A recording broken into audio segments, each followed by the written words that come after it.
तो ट्रम्प जो है 50% तो क्या 100% भी कह दें तो भी भारत दबने वाला नहीं है और भारत पर किसी प्रकार का कोई प्रभाव नहीं पड़ेगा, क्योंकि भारत एक मजबूत राष्ट्र है। वो पहले का भारत नहीं है और भारत बदल चुका है। इसीलिए हम सबको मिलकर पक्ष विपक्ष को सबको देश का गौरव की रक्षा करनी है और हम भी किसी ताकत के आगे नहीं बढ़े, क्योंकि मुझे लगता है सब इसलिए हो रहा है कि भारत विश्व शक्ति बनने की ओर आगे बढ़ा है। सर्वदलीय बैठक है, उस पर हम चर्चा करेंगे और मेरा सबसे आग्रह रहेगा कि लोग मिल करके सदन को चलाएं, सार्थक बहस हो।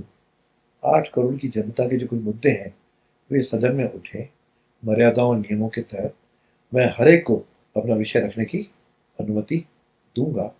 और मेरा आग्रह रहेगा कि आप विषयों की अपोजिशन तो हो लेकिन ऑब्स्ट्रक्शन नहीं हो, तो निश्चित रूप से समय का भी सदुपयोग होगा और विषय का भी समाधान भी होगा। और सरकार से भी आग्रह रहेगा कि जो विपक्ष मुद्दे उठा रहा है उसका भी मिल करके समाधान करें। सदन दोनों पक्षों के साथ प्रयासों से ही चलता है। मैं उसका प्रयास करूंगा सब लोग एक मुखी होकर के सदन चलाएं। एक विधायक जो है उनको लेकर विषय चल रहा था कि भ्रष्टाचार में गिरफ्तार हुए। अभी न्यायालय में है और भ्रष्टाचार विभाग उसकी जांच कर रहा है। उसकी मैंने अभियोजन स्वीकृति दे दी है। तो जब तक न्यायालय में मुद्दा समाधान नहीं होता तब तक उस पर कोई टिप्पणी करना उचित नहीं होता। सदन में आएंगे, सदन में आ सकते हैं क्या विधायक, सदन में आ सकते हैं। सदन से निकाला थोड़ी है। सदन में तो जब तक किसी को निलंबित नहीं किया जाए तब तक आ सकता है, वो आ सकता है, सदन की कार्रवाई में भाग ले सकता है।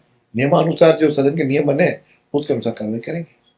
एक टैरिफ को लेकर एक विषय चल रहा है देश भर में, और जो 25% टैरिफ बढ़ाया है, टैरिफ बढ़ाया है, उसको लेकर आपको क्या? देखो, भारत एक महान राष्ट्र है और उसे जन जन में स्वदेशी का भाव है और देश के प्रधानमंत्री भी किसी के आगे झुकने वाले नहीं है। और उन्होंने भी अपील की है कि हम सब लोग स्वदेशी अपनाएं। मुझे लगता है यदि हम सब ने स्वदेशी वस्तुओं को अपनाया तो ट्रम्प जो है 50% तो क्या 100% भी कह दें तो भी भारत दबने वाला नहीं है और भारत पर किसी प्रकार का कोई प्रभाव नहीं पड़ेगा, क्योंकि भारत एक मजबूत राष्ट्र है। वो पहले का भारत नहीं है और भारत बदल चुका है। इसीलिए हम सबको मिलकर पक्ष विपक्ष को सबको देश का गौरव की रक्षा करनी है और हम भी किसी ताकत के आगे नहीं बढ़े, क्योंकि मुझे लगता है सब इसलिए हो रहा है कि भारत विश्व शक्ति बनने की ओर आगे बढ़ा है। चौथी आर्थिक दृष्टि से बना है, बहुत जल्दी तीसरी भी बनने जा रहा है। शायद विश्व के कुछ देशों को ये पसंद नहीं है, उसके चक्कर में भारत को दबाने का प्रयास है।